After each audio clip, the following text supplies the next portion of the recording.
Ang hirap pag tayo ay di nakita. Hinahanap puso mo aking sinta. Nais ko na pagkapiling ka sa pina. Ikaw lang ang minamahal na. Yo, pagising sa umaga, text agad sa'yo na magandang umaga. Sabi na ako na ikaw aking makita. Busy lang ako sa kakatik sa'yo dito sa aking kama. Oo, aaminin ko na miss kita. Kasi na LDR tayong dalawa. Dalawang beses na tayong na LDR talaga. Pero naging stay strong tayong dalawa.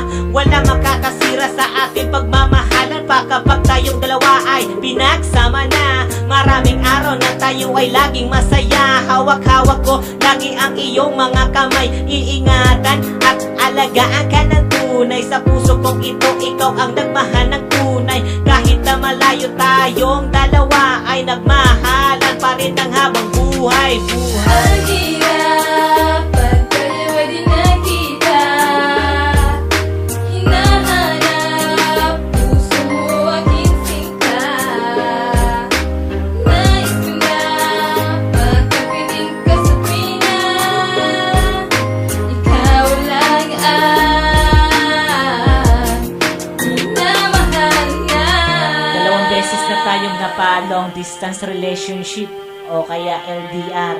Ang buhay ng pagmamahalan ay may oras at araw na maging masaya para talagang panaginip. Sana kahit na tayo ay malayo, wala pa rin sa atin ang magbabago. Kahit sa cellphone, lagi tayo ang magka-text. Okay lang sa atin para na tayo'y nag-meet. Ganito talaga ang pag-ibig na malupit.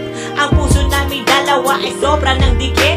Hindi kayang iwanan ang isa't isa. Nagmamahalan kami ng sobrang saya. Kahit lang sa cellphone, laging magka-text.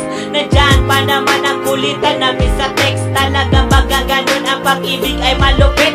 Hinihintay ang taon na makita kami ulit.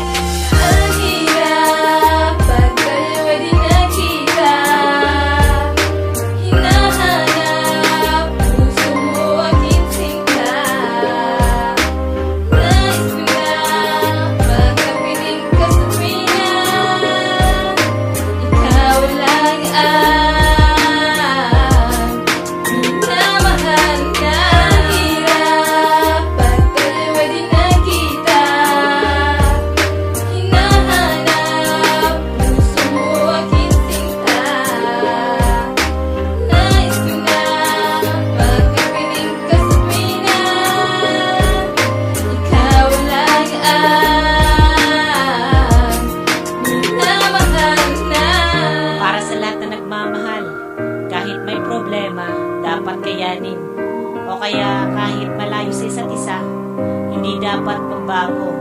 Kailangan na maisip natin ang mga masasayang araw habang kayo ay magsasama, habang naglalakad sa park, o kaya kahit saan, basta't kasama mo ang iyong mahal dyan sa puso mo. Ang hirap pag tayo ay di nakita.